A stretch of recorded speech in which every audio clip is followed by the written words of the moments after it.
Hi, my name is David Rippey. I am a certified hypnotherapist helping clients in a variety of ways. This male client came to me for a past life regression and to help with ongoing esophageal pain that they haven't been able to find relief for in this life. They also had quite a few other health issues which I tried to alleviate as well. A past life regression is where I take someone into a deep hypnotic state to where they can share details of a previous life and also to help with the source of that throat pain. This client captured two amazing past lives, one as a lumberjack living in the woods and who fished for food, whose name was Jan Bermann, living in the late 1800s. The client also described a life as a Christian monk known as Brother Daniel, who ran a chapel who also ran ceremonies secretly that ran counter to the Catholic Church in the 1700s.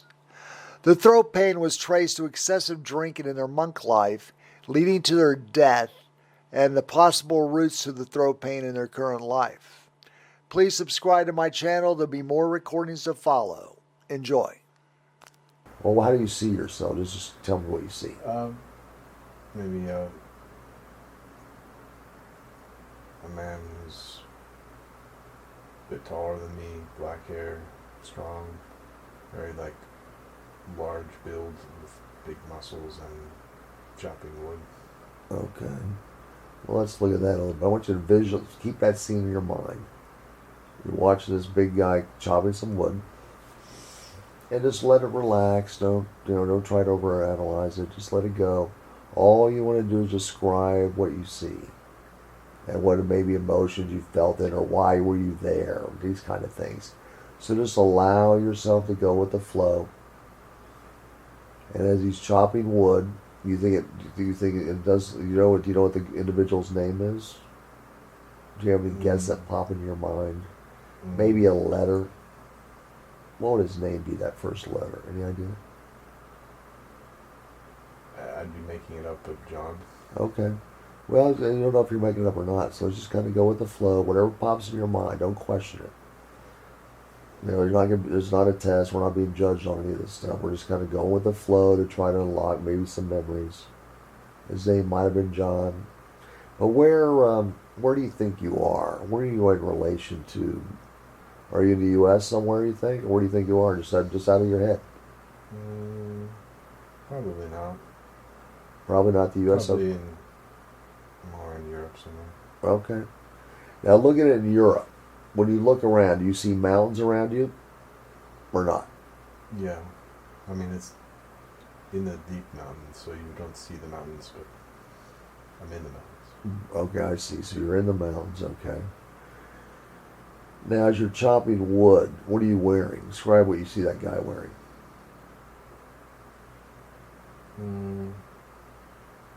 It's a flannel shirt.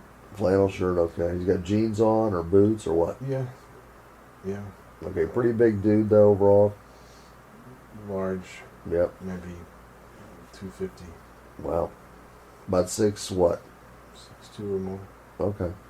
So he's chopping wood. Now, as you look around and observe where he's at chopping wood, do you see a house nearby, or what do you see nearby? Like, where does this guy live? In a smallish house, yeah. All right, so it's a smallish house. What color is it on the outside? It's light brown. Okay, what does it look like it's made of? I'm looking at straw, or sort of not straw so much as thin sticks, or yeah, I would say more like straw. Okay. Some kind of straw roof. Okay, gotcha. Now, that's interesting. Now, looking around as he's chopping the wood, let's go toward the house. Can we do that? Mm-hmm. Yeah.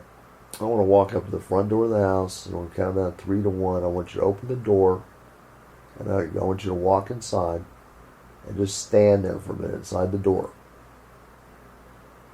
And I want your mind to continue as we count from 3 to 1. It gets clearer and clearer. You're not questioning the images, you're just coming in. You're just going with the flow, feeling relaxed. Just observing alive is all you're doing.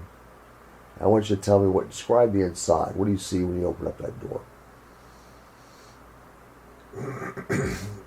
large wooden table, Okay. and mostly the first area, the large room is the kitchen. Okay. And there's maybe not quite any other rooms, there's just smaller spaces around one large room. Okay. They're like what, little sleeping rooms or something? Bathroom? Like what is it? There's no bathroom, there's no bed. It's maybe a soft skin on the ground for sleeping, but mostly it's just the kitchen and a sleeping area, and that's basically it. Wow. Now let me ask you this: as we're looking inside that place, do you see a fireplace? How do they cook inside there? Yeah, there's a fire, and we cook with coals. With what? Coals, like char. Oh, okay. So Now, we take a hot char from the fire and use that for cooking. okay, got it. Do you use any pots and pans hanging, or how do they got those too, or not? Yeah, there's bronze Okay, color, copper color. gotcha. Now, and looking at it, if you had to guess roughly, just let the numbers. We'll get the numbers. But I'm just kind of looking at that life and looking at that. It sounds fairly, like a fairly simple existence. What else did that guy do besides cut wood? Was he a hunter, or what did he do to survive and live? Definitely knew how to fish, and not seeing so much hunting, although I could hunt, but mostly fishing is easier. Okay. Now, did he live near the water? Was the water nearby? Close enough. Okay, close enough to get there. Gotcha. Now, did he just fish off the banks, or did he have a canoe or a boat? I mean, there's so many fish you could just use a net and go down to that good. the stream. Wow. Well, it sounds pretty good. Now, looking around there, was he married in that life or not? Not at this point. Okay, not yet. Okay. Now, how old was he, you think, when you're seeing him cutting the wood? How old, roughly? Where would I you... want to say in the late 20s or early 30s, but in this time, that's much more mature than now. Okay. So he was pretty self-sufficient, obviously. Mm-hmm. And did he live? Was there anybody nearby? Was there neighbors or what? No. No neighbors. So he lived out in the woods by himself, pretty much. Yeah. Okay. He liked it, didn't he? Did he like it, or did he get lonely? I think maybe later he got lonely, but now it's pretty good. Okay, gotcha. Now, did he have any animals, like a dog, or was there any other livestock, or nothing? No, he wasn't a farmer. Okay. So he had a nice little house and he had a stream nearby for fishing. He could cut wood. Mm-hmm. And let's go forward in that life. Let's go forward about another 20 years. Was he still alive? Yeah. Okay. Now, I want you to go all the way up to where he's starting to look, maybe he's getting older. Okay. Do you see him as an older person? Can you see him getting older or not really? Not past like 50 or 60. Okay. So you think he might have made it maybe to 50 to 60, somewhere in there? Roughly. Yeah. Okay. Now as you look at him, I want you to sink down deeper and deeper. And we're getting closer to the end of his life. And is his hair getting grayer, or what? Is he not black anymore, or what color is his hair now? It's maybe a little gray, but mostly mixed. Okay, so he held on and all that, huh? Mm-hmm. Okay. Well, okay, and as you see him getting older and older, closer to 50 to 60, what did he die from, you think? What took him out?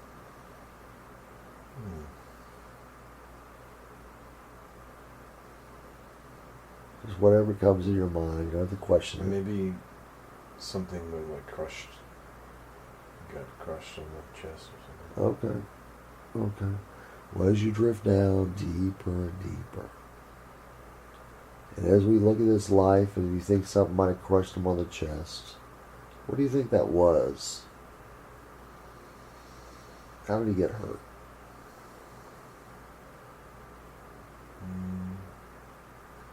Maybe the roof or some large timber fell on him. Okay, that ended his life? Could have happened, yeah. Okay. Well, as you drift down, just relaxed, kind of seeing him, I want you to visualize in your mind kind of how that happened. Was it part of his house that collapsed on him, or what are your thoughts? Was it just some tree in the woods, or what? It doesn't seem that. It seems like it must have been a structure that fell. Okay, that maybe got him. Okay. Well, let's just sit there and just kind of relax a little bit. Just kind of look at it. Looking at the whole thing. Now, can you see the first letter of his last name? Do you have a guess? You had to pick one letter and say, "Hey, that's what I'm going with." What do you see? If I had to, say B. A B, okay. Now, as you're looking at that name, I want you to picture it almost in your mind's eye. It's like a screen almost, like a little, like maybe right in above the image. You know, maybe they're doing it in cursive, maybe they're doing it in block letters, whatever. But you have a B, what would the next letter be? I mean, I want to say like Bermann. Berman? Yeah. Okay. Berman, roughly? Maybe two N's. Two N's on the end? Okay, okay. Well, good. That's what we wanted to hear. Now, look at that first name again. What was his first name, in your opinion? If you had to, you had one before, what do you think? I want to say Jan, spelled with a J. Kind of like John, but Jan. Mm-hmm. Gotcha. So Jan Bermann, gotcha. Now, as we're looking at that scene and just relaxing, just feeling ourselves, just drifting along, I want you to tell me what century is this roughly in your opinion? What year? If you had to pick a century, give me and you saw it as two numbers. Would the numbers be 16, 17, 18, or 19? If you had to pick a century, what number pops in your mind? Late 18th. Late 1800s. Late 1800s, I should say. Late 1800s. Okay. Now, looking at his death, did he live 50 or 60? What number pops in your head? I mean, I don't think he would know exactly, but Okay. It seems closer to 60. Okay. So maybe his birth date really wasn't known, perhaps. Who knows back then, right? Mm-hmm. Okay, so he wasn't sure, but you think maybe he was around 60. Got it. And we're looking at late 1800s? Yeah. Okay, you feel pretty confident with that, right? So if you had to pick we got 1800s now. You don't know how exactly old he is, but it doesn't matter. I mean, it might have been closer to the 1900s when he died. But in the original scene when he was in his 30s or so, I would say late 1800s. I understand. So when he got closer to 60, that was around 1900. Seems like a good Okay. Okay. Now, when you think about that time period, let's go back and just kind of look. You see his house in your mind more now. See the wood pile. Did he stay in the same house till he died? Or did he change locations? He might have added to it, but it's the same spot. And he's been there for a long time, hasn't he? Decades. Gotcha.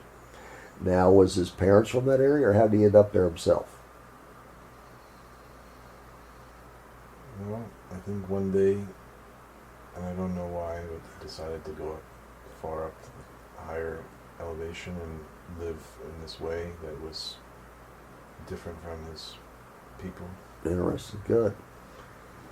Well, he's probably ready to strike out and make it on his own, right? Have some privacy and all that, I presume. So that's really interesting. And what kind of fish did they catch? Any idea? I want to say halibut, although I'm not familiar with fish, but it seems like maybe about a 9 to 12 inch white, silverish white fish. So was it pretty good eating?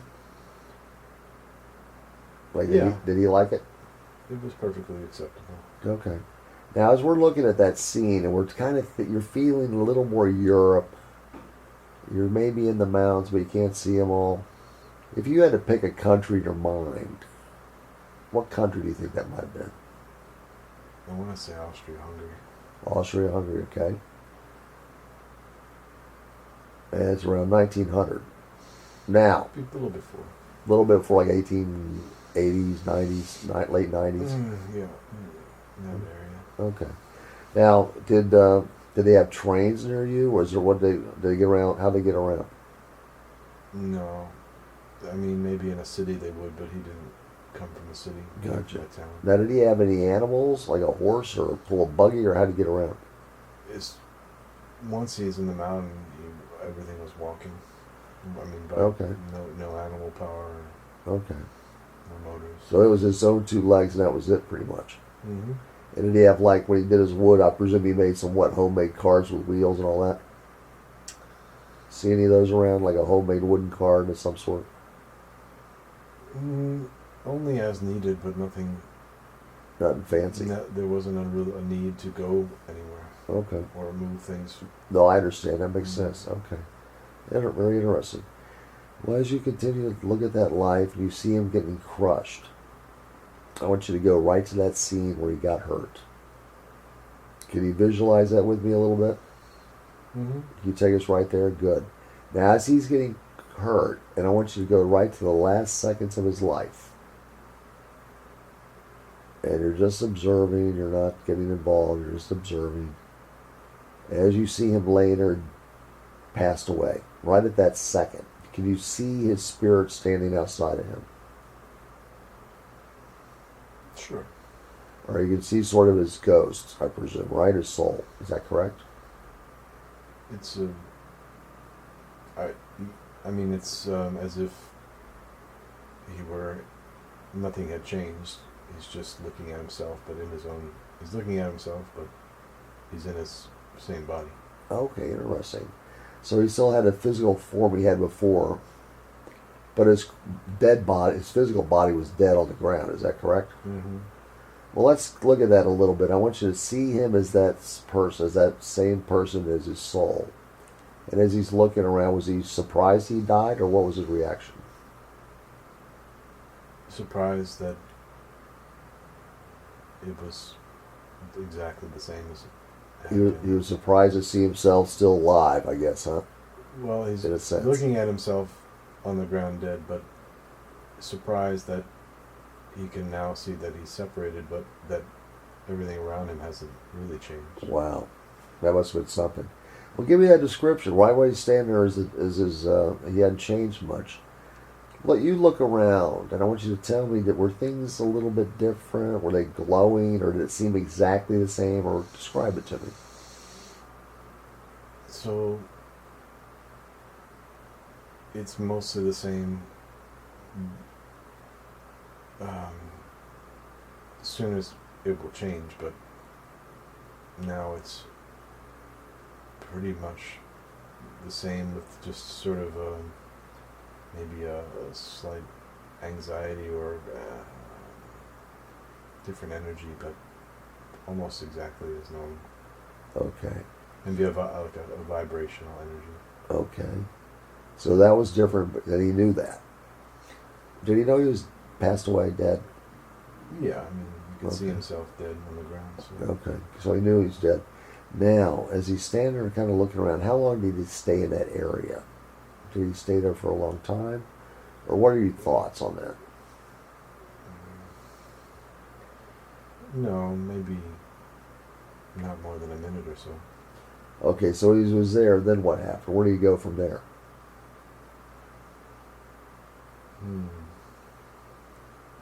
Did somebody come to meet him from the other side, or what are your thoughts? How did he find himself get away from there? How did he do that? Well, there's a sense that you can't stay, and Okay. things begin to dissolve into a blackness. All right, so could he feel, when you look at your mind's eye in the scene, can you see him sort of dissolving into some other air place? Can you visualize that? It's Or how would you describe it? it's just a void where he's no longer sort of aware of the physical body, but just sort of, in a sense, one with this empty black void. So he was one with the empty black void. So it was absence of light, is what you're saying?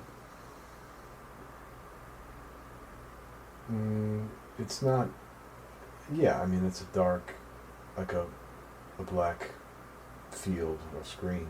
Okay. Well, that's interesting. Now, let's go forward with that. You saw kind of the black void, this, that, and then when did that ever change, or did it stay like that for as long as you can remember?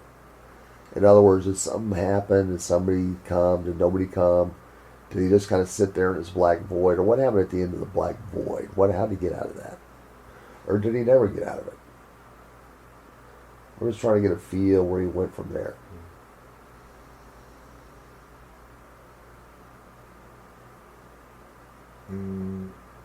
It just seems like there's a void, and then there's a time of being in the void, and then you start to hear the oncoming sound and light sort of filling up around, and it just builds until the sound and the light reach some higher point, and then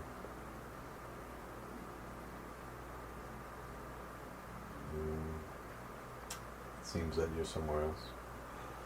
Well, let's kind of look at that for a moment.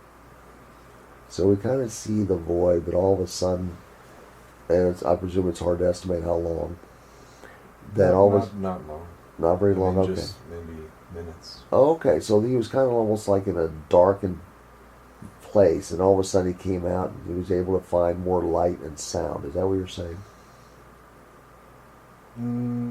Like come out of the void in a sense? Not in the sense of moving, but in the sense of the light and sound moving towards that point. Okay, where he was. Yeah. In a sense. So you almost felt like it came to him and opened up for him in some way. Mm-hmm. Okay, very interesting. Okay, well, let's kind of look at that for a minute. And as you're drifting along, kind of enjoying, kind of seeing these scenes, when that light and the sound came, was it sound we would know with our human ears, or what would it be like? Describe the sound to me. What was it?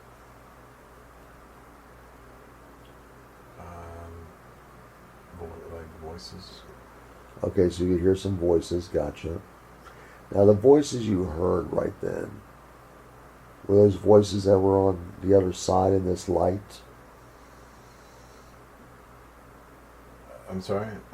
Was it like in an area, the voices were in the area where there was the light and the sound was voices, is that correct? Correct, yeah. Okay. So as you're just kind of coming along and this light and these sounds are coming toward you in a sense, and these voices, did they seem familiar? Did they seem to know you? Or what? Give me an idea about these voices. What were they saying, or what were they talking about? Were they directing their conversation toward you, or were they just mingling with each other? Describe some of those. Well, it seems like something of a celebration. Okay. Now, is it a celebration for you, or who was it for? Well, it's a celebration that's happening, but it's also whoever it is pleased to be seeing me. Okay. Well, as you're there, good. Now, when you stand there and you're in the light, I want you to kind of let in your mind's eye, you've heard some voices, you're seeing some lights. From 3 down to 1, I want things to get more and more clear, better understanding of where you are. As you're from 3 to 2, you can begin, you're hearing the voice, but you're beginning to see maybe other shapes, other people like you. As we count down to 1, the images get clearer and clearer. And you're feeling maybe some of these voices getting closer and closer. and a celebration. I want you to describe that celebration. Tell me what you're seeing. Do you recognize any of these voices you're hearing? No, but they recognize me. All right, so they know you. Okay, but so there's a lot of voices, and they know who you are, but you're not quite sure who they are. Is that correct? You're not quite yet sure. I mean, it seems like brothers or cousins. Okay. So they're a pretty close bunch that you know. Is that correct? Well, there's one that's introducing himself, and as if to say, how do you don't know me? Don't you remember me? And I'm like starting to remember. Oh, let's talk. Let's go to that a little bit more. Okay. So you're starting to feel on this other side now, maybe that you died suddenly, obviously, if you're crushed, which is a new experience for anybody that just dies. All of a sudden, they're standing there staring at their dead body. So now all these voices are coming in. I want the memories to become clearer for you. So as we count from 3 down to 1, each counting down, you're going to start to remember more and more. The guy that's saying, "Hey, don't you remember?" You're going to start to know who that was. And you're going to feel like you're now becoming more acclimated. So as we count down to 2, you're starting to feel more comfortable. The visions are getting brighter and brighter, more alive for you. You're seeing the interactions going on around you. You're feeling the celebration that's taking place. And as we count down to 1, I want you to go back to where we were with that individual, asking him who he was, if you knew. And I want these memories to become clearer and clearer. So if you had to think about it, who was that first one that asked if you knew who he was? Who was that?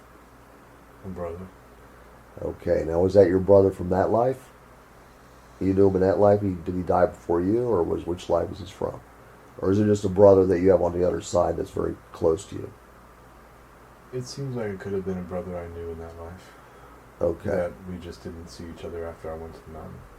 Gotcha. So he might have passed before you, perhaps, correct? I Or was that his divine self there? No, I assume that he's dead and he's Okay. greeting me there. Are you glad to see him? Yeah. Okay. Now, as you look around, the other people around you, besides your brother, who else is there that you might have known from that life that might have preceded you? It might be a sister. Sister, okay. What about your parents? No. You don't see them, okay, but you see maybe a sister and a brother, is that correct? Mm-hmm. And describe what your brother looks like. How do you see him there? He's also strong but shorter.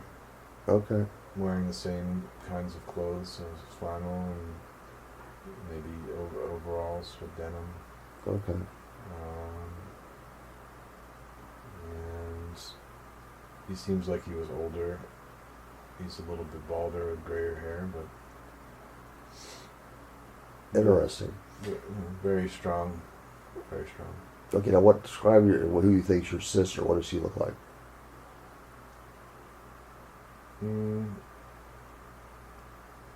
She just has long black or dark brown hair, and she's seems younger, and it seems like I had a strong affection for her, and she's sitting in another area. Okay. The brother is right next to me, with his gripping my elbow and trying to get my, get me to talk and celebrate or be present, and she's sitting in another area. Interesting. Now, is this area glowing, or what do you see around you? It's a bar, like a tavern. Sorry, I didn't say that. Oh, okay, so it looks like you're in a tavern. Mm-hmm. Gotcha. And how's it look? Describe the inside of the tavern to me. It's all wooden and dark, but not black, just kind of candlelit, and okay. It's there's a bar and other people sitting around drinking and talking, and Very interesting. Now let me ask you this. this bar, is this on the other side? Is that what you feel like you're in another different place? And It seems like the next phase after the void. okay, gotcha. So it was a nice place where people, I presume, souls could go and kind of congregate and things like that. Something like that. Yeah. Okay, great. Well, that sounds very nice. So they went there, and as you're looking around, what if you had to think of a dimension in your mind? What number pops in your head, perhaps, that maybe this is where it is, at the next level above us? Does it seem like one level above 3D, or what? I'm not real familiar with that, but I would say 5. Gotcha. Okay, good. So I felt like maybe it was the fifth dimension, and you had similar. You had what was I guess most neat was that you're saying that your body type was solid, but was it solid? How solid was it? Could you see through you or not? No. So so it was like having a human form, just in a different dimension. Is that correct? Mm-hmm. Okay. Now, as you're there, when you're going there, it's very interesting. Did you know that between the third dimension and going to the fifth, did it feel like you could do a lot of more amazing things on that dimension than what you could do here physically on the third dimension? Like, what did you do on the other side that might have been like, wow? I couldn't do that on Earth, but it would have been fun to be able to do it. Anything in particular? Did he jump over the house, or did he throw an axe 200 yards and hit perfectly in the bullseye? What was different? I mean, in the life that I described, Yep. you had a strength that was considered more than most people. Yep. But in the tavern, it's not as if it's extraordinarily different than waking life or regular life. It's almost normal. And it's not. It just is a moment of surprise when you first arrive, but it becomes very normal. And it just feels like the life he had before he passed. Is that correct, almost? Yeah, only he's seeing family that he hasn't seen. Wow, that's neat. Now, besides the tavern, let's walk outside the tavern. Yeah, we had a good time. We met some people that used to know us real well, and we were glad to be back. And I presume celebrating, at the tavern, like you mentioned. Were you guys doing some beers together or what? Yeah. Okay, so everybody's celebrating, having a good time, right? So when you walk out of that tavern, what do you then see? What else is there besides the tavern? Like, where can you go? So it's cold and snowy out there, Okay. and if you go by yourself. So it seems as if you can stay or you can go, but once you go, you're not coming back. Oh, okay. So once you leave that tavern area, it's not like you're going to find your way back there again. Is that correct? Well, I mean, it may be something to see at another time, but it's almost as if you're choosing to go on to something different if you leave. Well, let's do that. Let's go on to something different. Now, I want you to go beyond the tavern and counting from 3 to 2 to 1. I want you to tell me what you see him at outside of the tavern. Where did he go from there?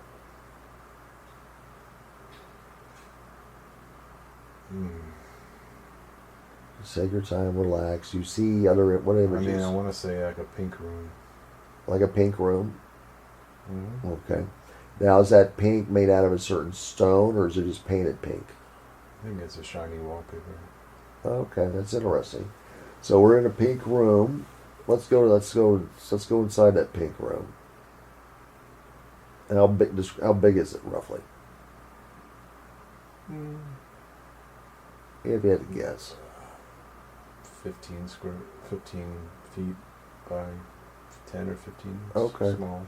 Now, why do you think he's in that room? He's got, I guess, like you said, does he still have his overalls and his flannel shirt on? This seems like it would be a different life in a child or even a baby's room. Okay, so you see, that was a different life than that other life. So he kind of went in the void, celebrated, and then bang, he might have come back into another life. Mm. And you see a baby's room. And does it have like baby stuff in the room? Or what's in the room? Well, it's dark. Okay. So is it sleeping in there, or what's going on? It's just Nighttime? It's definitely dark in the room. Okay.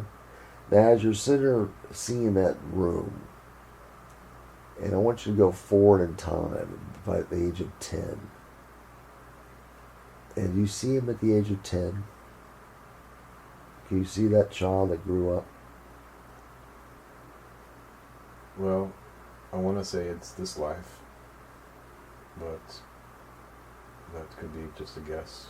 I want to say that it's me in this life. Okay, maybe he was a child. Mm. Okay, and it was back in the day. Do you see? Is it you at 10, or what do you see? That's what I see. Yeah. Okay, you see yourself.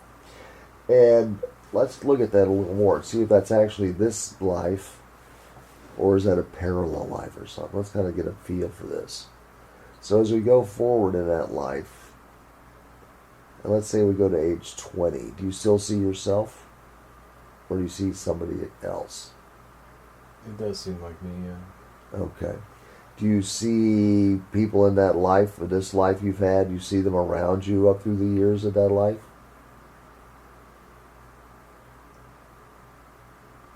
If I think about it, yeah, it seems... Okay, this all makes sense to me. Now here's what I want to do. Well, we know that's your life, and you're in this life now. I want you to go back with me to where the guy looked like a lumberjack, okay? Mm. Can we do that? Mm. Let's go back to that life.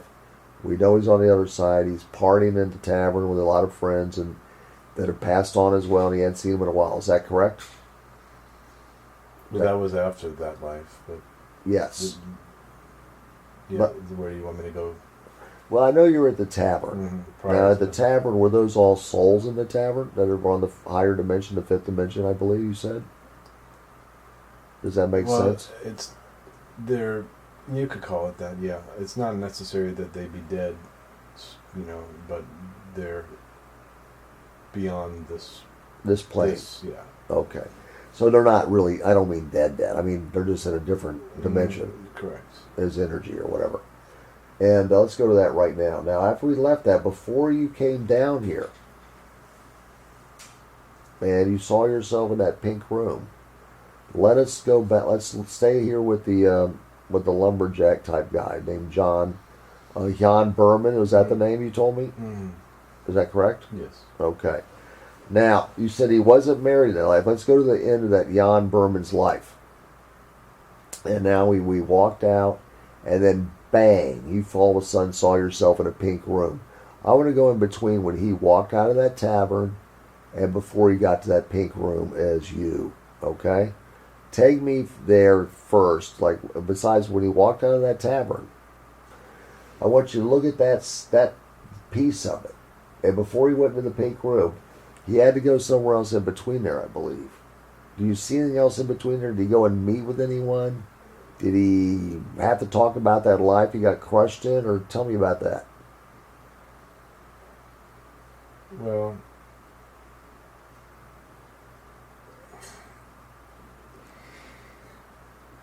like, what do you feel? Was there any... There is a...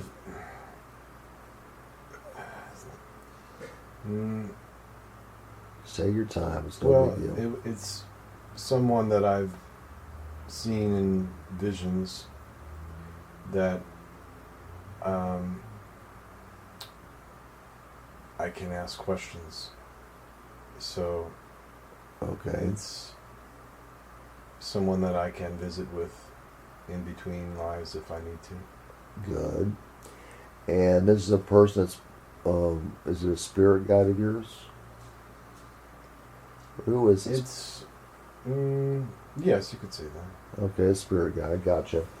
Now, if you had to describe your spirit guide, this person you meet in between lives, what is he? How does he present himself to you? What does he look? How do you see him appear usually to you? So it's never clear if it's a man or a woman. Okay. It's an old person that has can look like a grandfather or grandmother at the same time, depending. But Okay.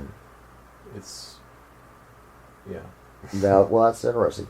Now, they've been with you through most of your incarnations, you think? Like most of your lives? It's Like at the end of them?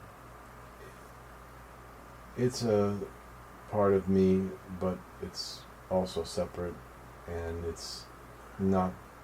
It's there at different points, whether living or dead, if that makes sense. So someone that I could meet between lives, but someone that I could also meet in this life or any life if I ask or Okay. try to approach. Sure. And you could do it in dream sleep too, I believe? Sure. You can meet them then, or you can meet them in meditation, right? Is that true? Have you ever met them in meditation?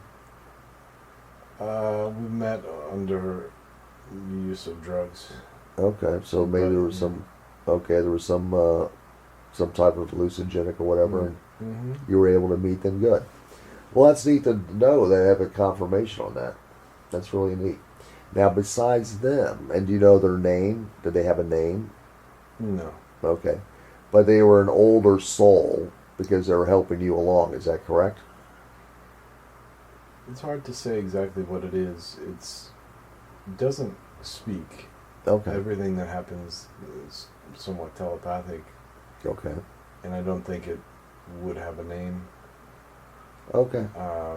It's sort of, it's the spirit of something beyond sort of normal comprehension. So it's an archetype of something, but it's not as if it had to be someone that had died and become a soul. It's Understand. something more comprehensive that presents itself in this way. So more than maybe they never did they just a yes or no? Did they ever have human form or not? Yeah, and They did. Okay. yeah. Okay. Sometimes, yeah, that's interesting. Well, that's neat. Now, is there anyone else in your mind? Who else might meet you between these lives? Is there anybody else you might see? Well, I suppose I could have met my parents in some way, but Okay. I'm not sure. I don't have a clear memory of that. Gotcha.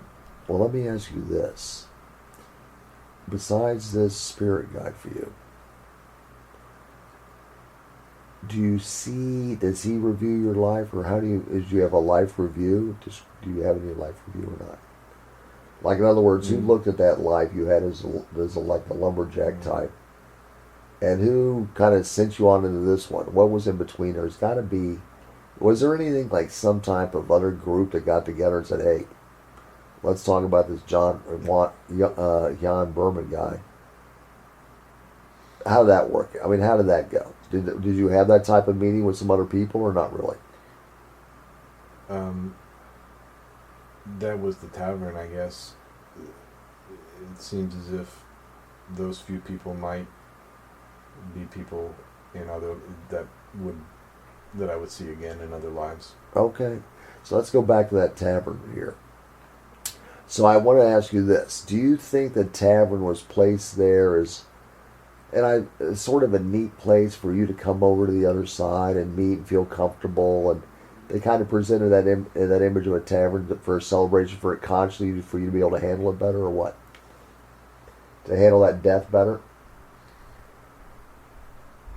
Because it sounds like that was. Could be. I mean, it's the strange thing is that it's not strange at all.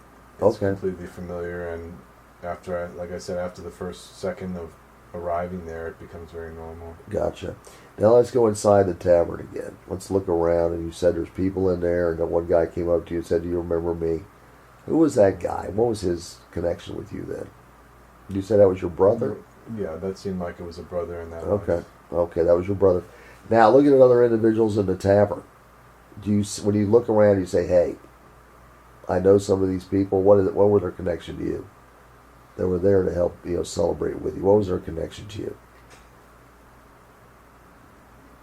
I mean, it's there are other people and they're having their own conversations, and it's not. I don't feel as close to them as any of the other two people that I Okay. mentioned. Okay. They could be people that I've known or not known, but I don't feel strongly towards any of them. Okay. Now, when you're on the other side right there, and we're in the tavern, and you're in their tavern, you're looking around, are there other people in that tavern that also were spirit guides for you, or guides or elders for you? Anybody in there? I mean, the bartender is someone that I have some familiarity with, but I wouldn't call him a guide. Okay. Is there anybody else in there that helped you decide about your life's plan? Anybody that gives you advice or kind of guides you on what to do in life to life?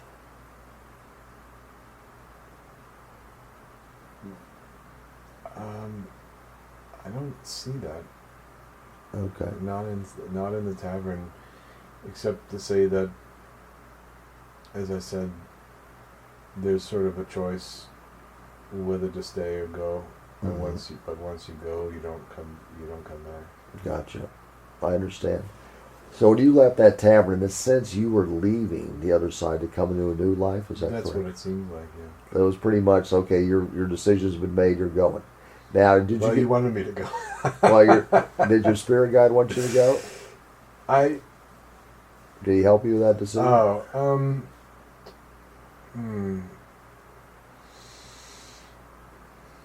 Or was it a joint effort? I guess. It's a weird sense of having a choice, but also not having a choice. Right. So you seems like technically you have a choice to stay, but there's a curiosity that would want you to go on. Okay. And that person that we're calling a guide, which doesn't really have a name, can, like I said, can answer any question, but doesn't necessarily say what you must do. I understand. Well, that's very interesting. So when you look at that life, you left the tavern, and all of a sudden you're in this pink room, and you feel that was this life. Is that correct? That's what it seems like. Okay. So, yes, that seems to make sense to me, too. Now, looking at that, so it was almost a transition from the tavern, that life, to this life. So I presume that was, that character or that person, that lumberjack, was probably your last life before this one. Does that feel like it resonates with you? So far, yeah. Okay. Now let's look at some other things while we're here. We've explored those lives. They look great. Let's see if we can go back maybe earlier, maybe an earlier time before the lumberjack life. Maybe going back into a time that resonates with you very strongly. You don't know why. But you feel it was instrumental to your soul's growth. In other words, it was a life that you were proud of, that might have stood out among some of the others because of its challenges. Or maybe just because, you really enjoyed it. It was a really fun life. Okay? So as you drift back deeper and deeper, getting more and more relaxed, letting this life and that life just kind of fade away in the distance, to where we're finding yourself just kind of looking out again, going back maybe to an earlier time. And a time that somehow the images are coming to you because it's in your best interest to know about this life. So we want to kind of maybe find some images that, kind of meant a lot to that life, and you carried forward maybe some of the traits, some of the strengths, some of the knowledge from another time and another place that, might help you in this life. To be aware of it and to know what you can, utilize it with. Now, as you're looking out, and we count from 3 down to 1, each number down, you're starting to see newer images of something else.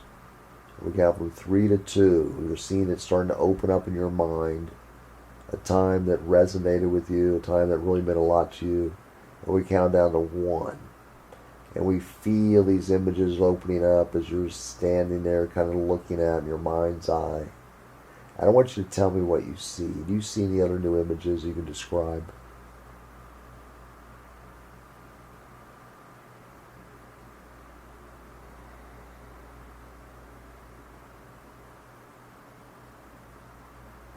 Well, I'm seeing like stained glass. Okay, you're seeing stained glass. Good. And as you're looking at it, I want the images to open up. I want you to continue to look at the stained glass. And you're looking at the stained glass, and you're staring at it. Are you staring at it because you like the stained glass? You're kind of impressed with it? Or why are you looking at the stained glass? I'm inside, looking out at the sun coming through. Okay. So you're kind of looking through the stained glass, and is this stained glass, and you're looking at the sun coming through. And what is this stained glass? What is it in? What kind of a structure? What is it built into? Maybe describe it to me. What does it look like around whatever the window is, or what's the shape of it? Describe that to me. What's holding the stained glass in place? I mean, I want to say it's a church or synagogue. Okay. And so it looks like a church, and does it, is there arch above the stained glass, or just a big stained glass window, or what, is there a scene in it, or is it just a bunch of pretty glass put together? What does it look like that you're looking at? You stepped back and looked at it. It's not a scene, it's kind of poor, it's not a large, it's sort of like, it's very small, like triangular panels. Oh, okay. And not any human or image, not any figures, just abstract. Okay. Okay, good to know. But you feel pretty much it looks like a church of some sort or a synagogue. Is that correct? It just feels like that. Or some small sort of like a chapel. That's the word. Oh, okay. Okay. Now, as you look at this, and you're looking out this window, I want you to step back. We're just observing. I want you to describe to me what you look like. How do you see yourself? I want to say more like a older, not like a strong person like the other one, but much more slight build and bald with a curly beard. Bald and a curly beard, okay. Now, what's he wearing? What kind of outfit? Just a simple robe like a monk or a friar. Okay. Now, so he's bald, and how old do you think he is in that image, roughly? 40. About 40 years of age, okay. Now, looking around inside this little chapel, you were looking at the stained glass, seeing the sun. And as you look around inside this chapel, describe what's inside it to me. How big is it? What does it look like? It's very small. There's an altar. Okay. Sort of in the center, and people can come for blessing or some small service, but it's not like it's like pews and things like that. It's just sort of a small temple or chapel where I can offer service to whoever wants it. Okay, nice. Now, where do you think this place is when you look at the chapel and you look at yourself, and where do you think you're located? If you had to pick a guess. Do you speak English? Do you speak another language? Or what do you think you speak? No, it's definitely a European, maybe similar area to later life. but earlier. Don't, it could be Germany or that general area of Central Eastern Europe. Now, do you feel that, like you said, I think you might have said it a second ago, do you feel it might have been an earlier life that was that wasn't too far away from that other life as a lumberjack type? It could have been. It could be an earlier life, but it's time, it was earlier than that. Okay. Obviously, but... Well, I just think, just kind of looking at that life and just looking at that chapel and looking around the chapel and kind of getting a feel for how old that thing might be. And looking around in the outfits and everything else, what time period do you think this is? What century, roughly? If you had to pick 16, 17, 18, 19, 14, 13, what would you pick number-wise? What pops in your head?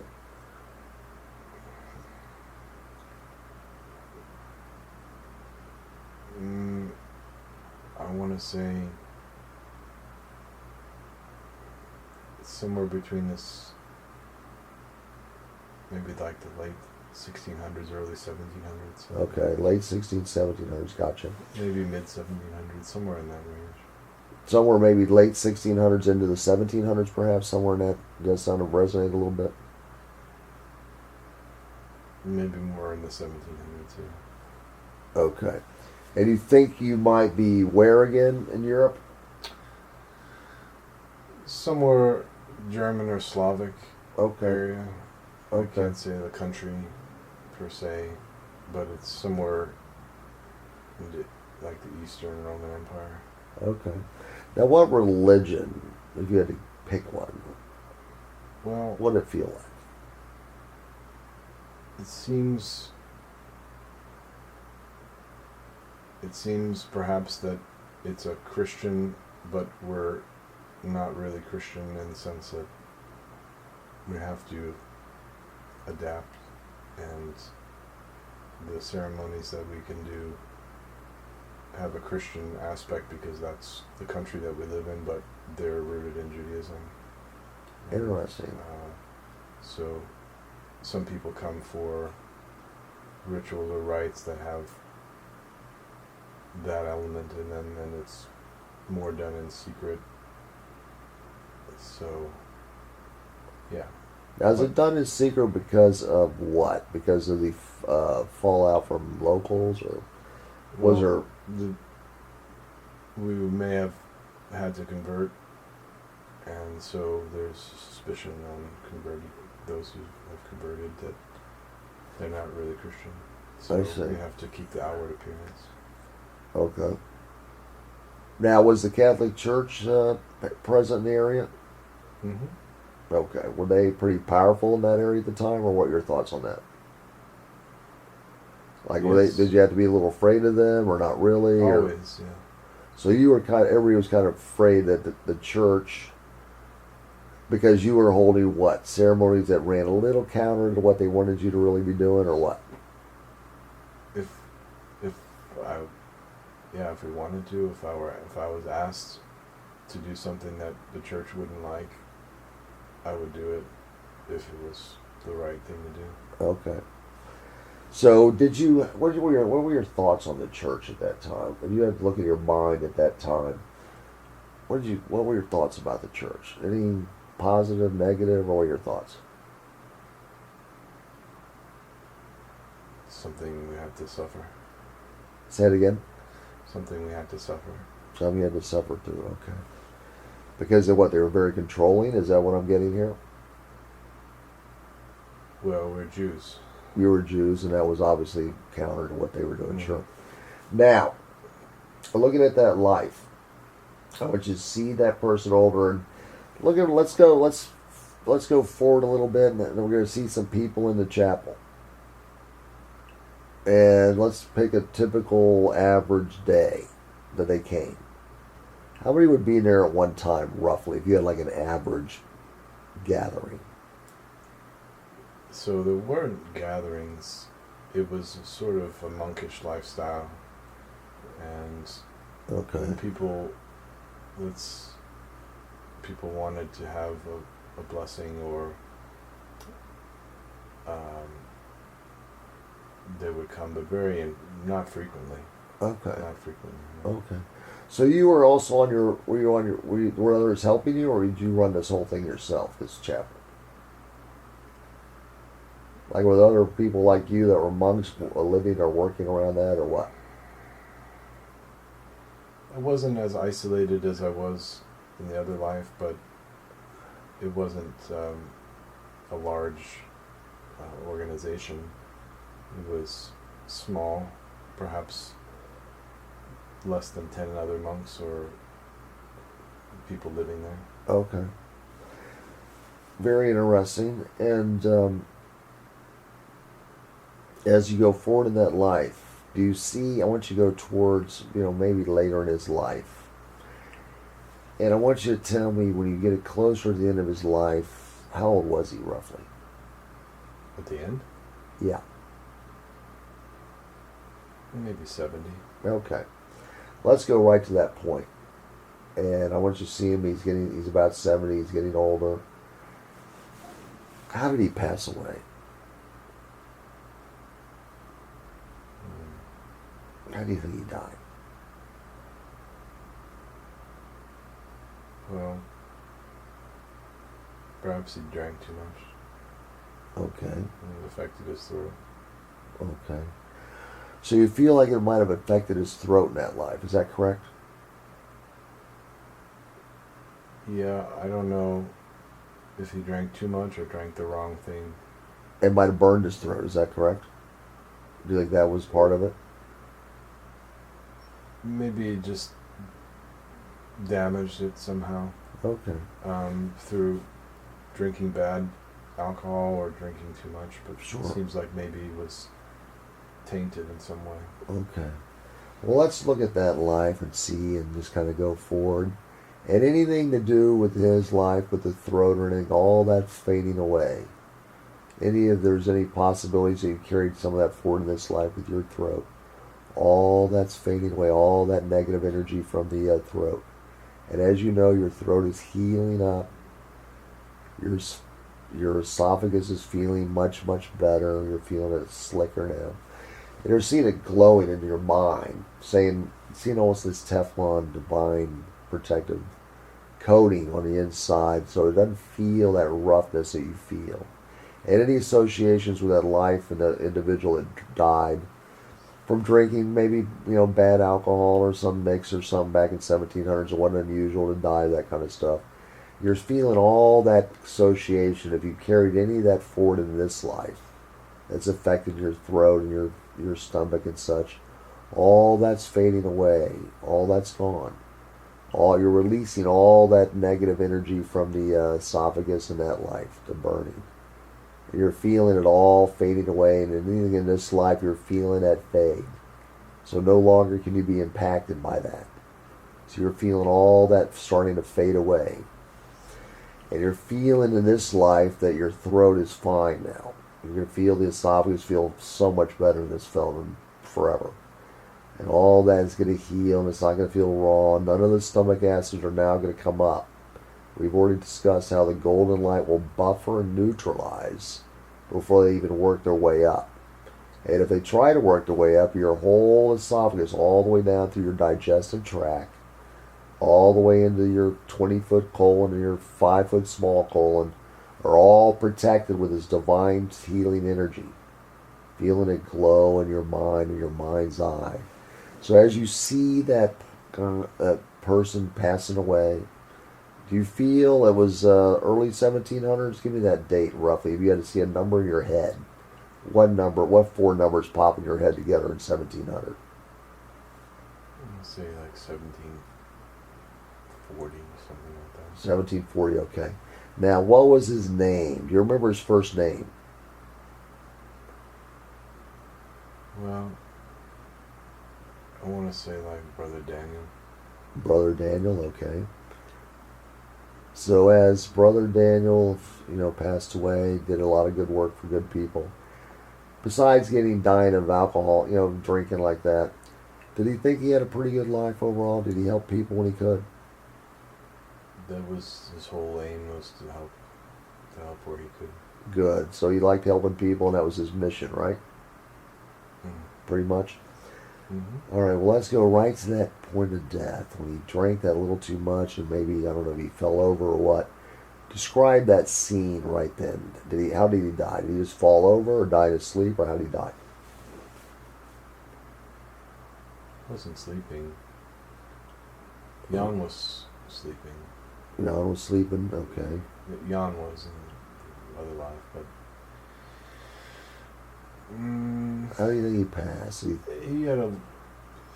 he had a chronic illness for at least the last year of his life from the drinking, and there was a lot of coughing and vomiting, bringing up things from the throat that just eventually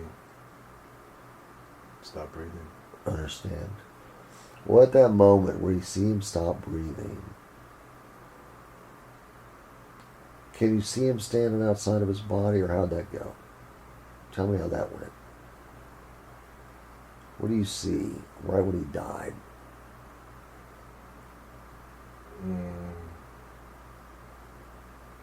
I think he's wondering who's going to find him. Okay, he was wondering that. Now, how did he look when did he come out of his body like Jan did, or what? How did it go with this guy, with this one? Similar. He might be a little more surprised, and also doesn't look as good as Jan did. Right. So when he came back out, was he, like you said, he wasn't big and strapping and strong like Jan was? Was he still like the same size, or did he look a little better? Well, him standing watching is a more healthy version of the sickly dead man that is sitting on the ground. Okay. So when he was there, right there, and he's standing outside his body, I guess he knew he had passed away. Is that correct? Yeah, eventually. He eventually found that, but he didn't know it right away. Because some people don't. It didn't take long. Okay, he sort of figured it out okay. And when he goes there and he's standing there, and I guess he's in the chapel or nearby. Did he die in the chapel? Not in the chapel, no. He died in a bed. Okay, it wasn't in the chapel. It was in a bed, but it was out. It was in like a monk house of some sort or whatever they lived in. Yeah. Okay. Or monastery or whatever. In his own bed, yeah. Okay. Well, that's good. So as he's laying there, and he sees himself, where did he go from there?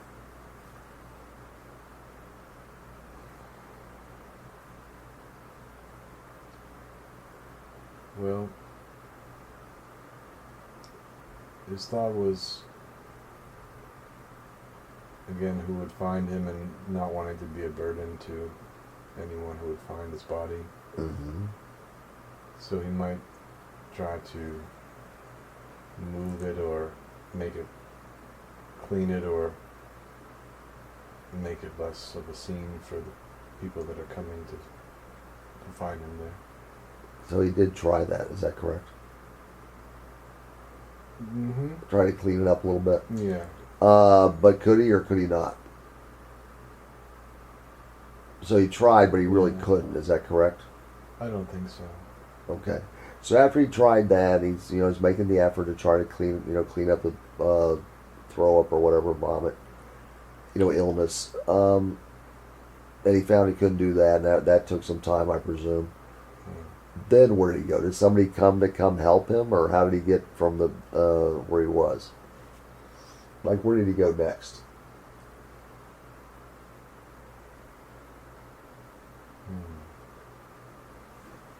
Like, do you remember anybody coming to maybe help him the transition, or did he kind of stumble out like Jan did and kind of find himself out? It's possible that someone, because he was more, I want to say shocked, but more affected by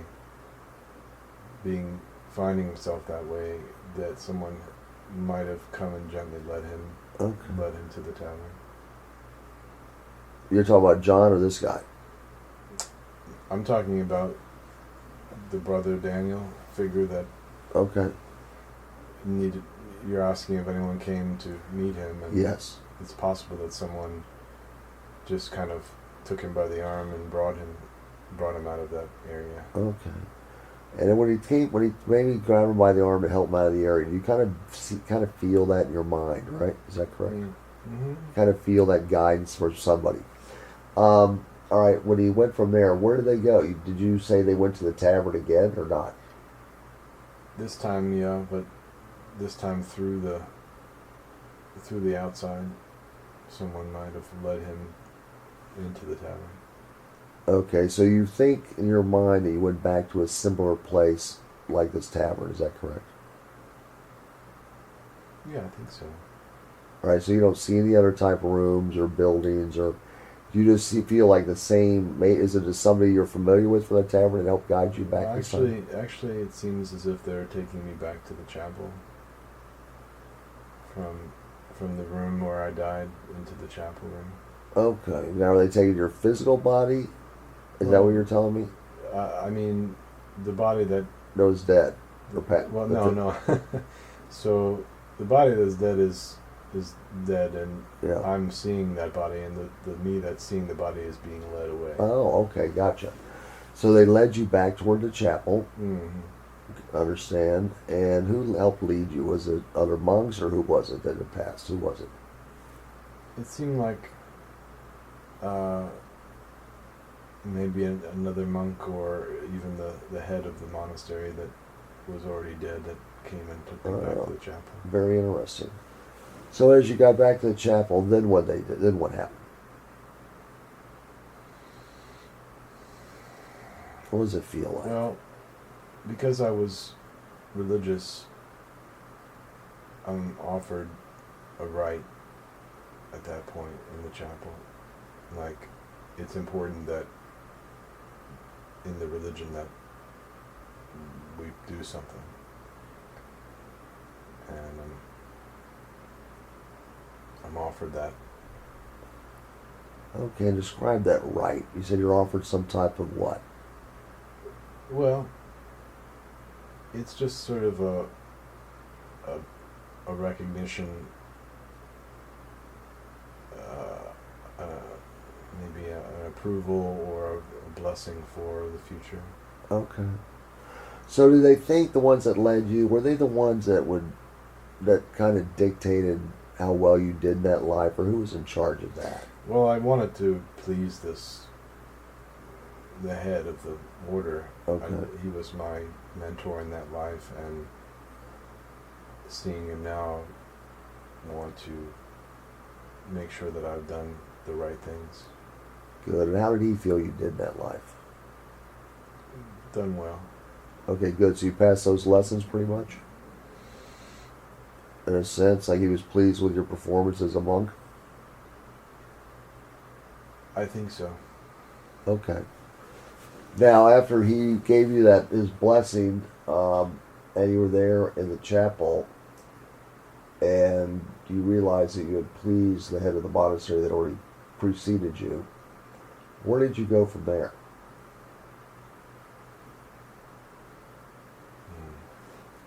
Where do you see when you leave the chapel, what do you kind of see in your mind? You just let it take your time and just let it develop.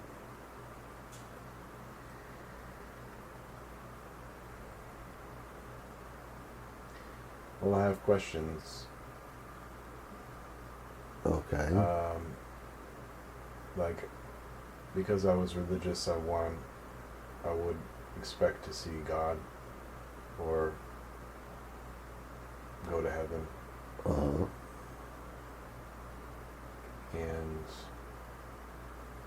I didn't, so maybe I would meet with the same guide that I described before. I understand totally. So you had expectations being religious, and you had thought maybe you might see like God or the pearly gates or something based on what you understood. But you feel instead of that, you might have seen the same spirit guide that has helped you in after lives many times. Correct? Yeah. Good. Now, what was his thoughts on your performance in that life? Did he like it, or what did he say telepathically to you? Like if you had to visualize his words in your mind, what would it go like?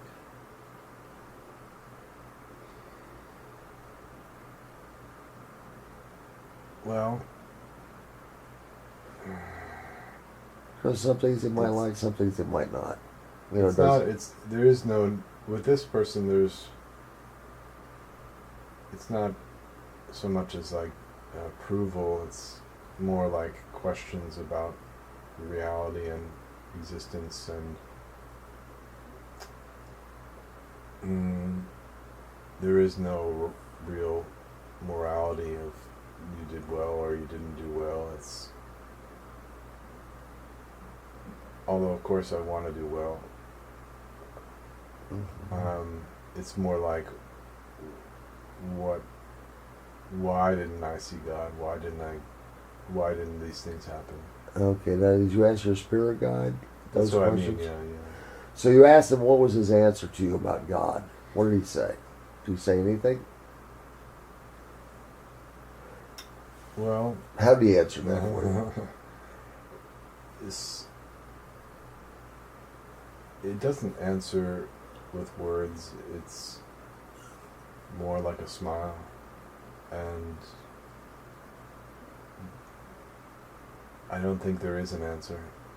Okay. It's So he couldn't really... Yeah. No, I understand how you describe God, obviously. So it was that kind of thing, like said, hey... It's like you'll know it when you see it, or you'll... I mean, the content of the answer is, or the implication of the answer is, you know, you have to earn that in some way. You have to advance through the ranks enough, I guess? Is that what you're thinking? I guess you could say that. Okay. But it's not a judgment like you didn't do this or that. Exactly. It's just total acceptance, but is it total acceptance pretty much? Yes, it's as if to say in the context of the life you did the best that you could, but there's more. Good. There's more. Gotcha. To be able to. So that's very interesting. Now, as we look at that scene, as you see yourself on the other side, what color is your soul in your opinion? What are you emanating? What color?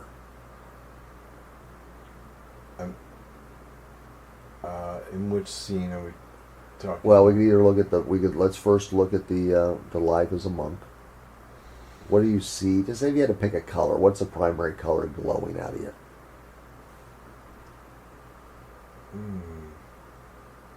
You don't have to think about it too hard. I mean, I want to say like a silverish white.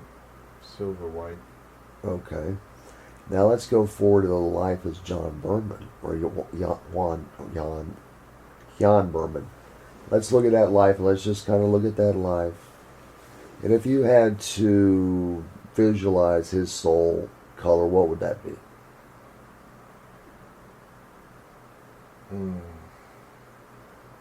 Just roughly. You don't have to think about it too much. Well, I want to say similar to the silver white with a little bit more blue and yeah, maybe some speckles of black. Okay. Very interesting. Now, do you see that glowing around you as you stand there looking at the soul of Jan Bermann? Or Jan Bermann? You can kind of tell the difference between different lives, different colors? Yeah, I don't typically think of it in that way, but I could see it that way. Okay. Very interesting. So as we go forward, we're going to have all the life, as when we look at that, we look at the monk's life, and we see you're going to feel all that energy draining out of you about that throat. All that's gone. All that negativity is gone. And now what you're going to feel, you're not going to feel anything more on the back of the throat. You're going to feel that irritation starting to go away. And every time you swallow, it'll be less and less and less pain. And all the irritation will go. So you won't have that constant irritant, thing in the back of your throat, feel like you swallowed a pill. Whereas always that constant feeling. And I think you're also going to notice you're feeling your thyroid gland starting to feel better. You're going to feel it starting to regenerate over the next several months. Maybe it'll take a year or so, but you're going to know it's going in the right direction. You're going to listen to this tape, and it's going to help you going forward to feel the power of your body and mind and what it can do to heal that esophagus. So going forward, anything you have that's negative or anxious or upset or depressed, none of this is going to lead to stomach acid anymore. All that's going away. You're going to feel your system totally revitalized. And you're going to see yourself glowing like every cell with this divine immortal light. So as you walk through life now in this life, you're going to feel that power coursing through you, because now you have the ability to visualize yourself in your mind glowing. And the more you listen to these parts about the tape, about your body, and bringing in this golden light in every cell, you're going to feel yourself becoming so much healthier. You're going to feel this power coming into you, knowing you can be whoever you want. And you're going to pull forward a lot of these past lives, not so much just these two, but you're going to pull forward the lives where you were strong like Jan Bermann. You're going to feel this power coming back. You're going to feel all the negativity or the energy for the life you did as well, helping people. The only thing you slipped off the path maybe a little bit was, drinking don't hurt your throat. That was it. Okay, the rest of that life looks like you've spent your life helping others. So that's really noble. And you please the monastery head that it passed on. So, back in the day, what did they do in the 1700s? What did they do in the 1800s? Well, they drank. That's just the way it is. There wasn't anything else to do, and they all did it mostly. And I know for a fact that if you even look at 1860, when the life I had, people were drinking 6 to 7 times more then than they do today. So it's a real thing that just was part of life. Just like wine in France and everywhere else. I mean, it's just the way it is. And that's not what you're being looked at. Like you said, there's no judgment, but do you feel pretty comfortable in life outside of maybe dying from drinking something bad? Do you feel pretty comfortable with that life as a monk? It wasn't a comfortable life. It wasn't designed to be comfortable. Right. But I mean, comfortable with how you performed in that life overall, like how things went. Were you happy or were you disappointed in? I felt like I was valuable to the small community that I was in. Good. And what else? Maybe I wanted to do more, but I think in the circumstances I did what I could. Very good. Well, that's perfect. That's all you can ask for. So and all that went well, and you feel yourself relaxing. And I want you to just realize this throat is going to be fine. The stomach acid is not going to be building up, and if it starts, you're going to visualize that golden light swirling around inside the stomach, neutralizing all that stomach acid, to where it's just benign. It's not going to bother you anymore, and it's not going to come up and burn your throat anymore either. So you're not going to feel that constant irritation out the back of your esophagus. You're going to feel that starting to heal. And in the meantime, while it's healing, you're going to have this Teflon golden divine colored, like Band-Aid coating, like Teflon on the inside of your whole esophagus all the way down. So this stomach acid is not going to come up and burn you anymore. That's all past. It's all faded away. I think what I feel is that some of that might have been associated with that life as a monk when he drank that stuff and it burned his throat. So all this is going to fade away, and so all this energy, our stomach acid that's been built up is not going to have to change your throat as much. Now you're going to feel it heal, and you're going to visualize it in your mind's eye while you meditate. You're going to visualize the healing taking place while you're meditating, seeing your body glowing, seeing that Teflon coating on the inside of your esophagus all the way down.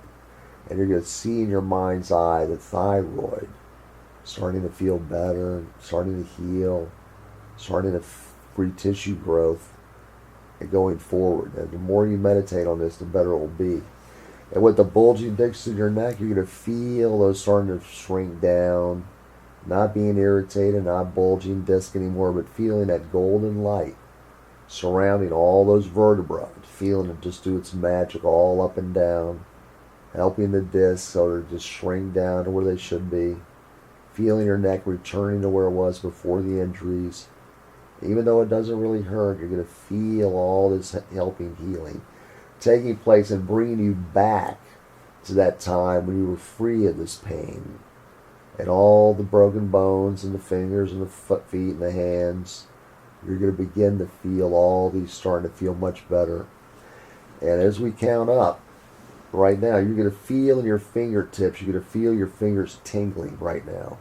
And you're going to feel in your toes, you're going to feel the magic and the energy of this divine golden light starting to heal all through you.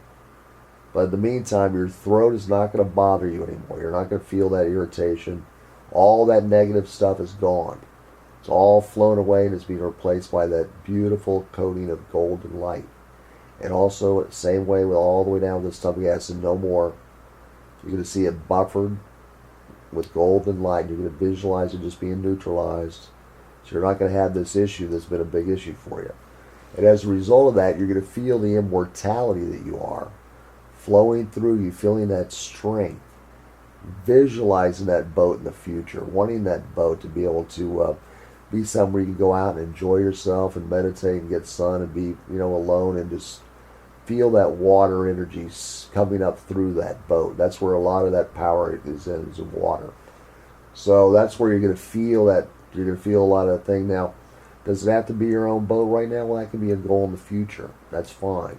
But in the meantime, you're going to be able to find other avenues to get out on the water, which is good for you, and feel that energy coming up from those waves and that water, and feeling that solitude and feeling that power coursing through you. Looking forward to not only finishing this life, but the lives ahead. And you're going to feel this newfound sense of confidence and power as you walk through life now. You're not going to feel the stress and anxiety of who am I going to be, and just realize that where you are now is where you're supposed to be. You are always where you're supposed to be, and as you get presented with challenges, you'll be able to look forward ahead now with your meditation practice and see, free will choices that are going to be in your best interest. You'll be able to intuitively be able to determine, should I go this path or this path? And you're going to start to feel that ability to where you can look at in the future and see yourself walking down this well-lit path with angels on your sides, Michael behind you. And I don't know if you know much about the archangels, but you definitely want to bring them into your world, whether it's Archangel Michael, Jesus, Buddha, Confucius. You want to bring them into your world. And when you feel like you're not doing well and you're starting to feel like your stomach's bothering you or stomach acid's building up for whatever reason, you're going to call on Raphael. And Raphael is the Archangel of Healing. These are real beings. And you want them to sit there and help you heal. So you want to start working with some of these angels, because tell me, they're very, very powerful. I know they exist. Edgar Casey knows they exist. Everybody. That's what you want to do. I didn't know much about them until about 3 or 4 or 5 years ago, but you will feel your life change. It's amazing. So you want to feel your esophagus healing. All that irritation in the back's going away. You're not going to feel that little glitch in there anymore. It's going to be a normal swallow, and you're not going to feel that on the back of your throat anymore. That constant feeling is now being erased by the Teflon coating. Stomach acid is not going to come up. You're going to neutralize it and buffer it with golden light, and it's going to neutralize it. It will not come all the way up, and even if it tried, it's going to encounter that Teflon coating interior, which is all going to be protecting you. So you want to be able to listen to this tape. Maybe not so much on the past lives will help, but the main thing is just knowing how to heal yourself going forward. So as we count, we're going to count up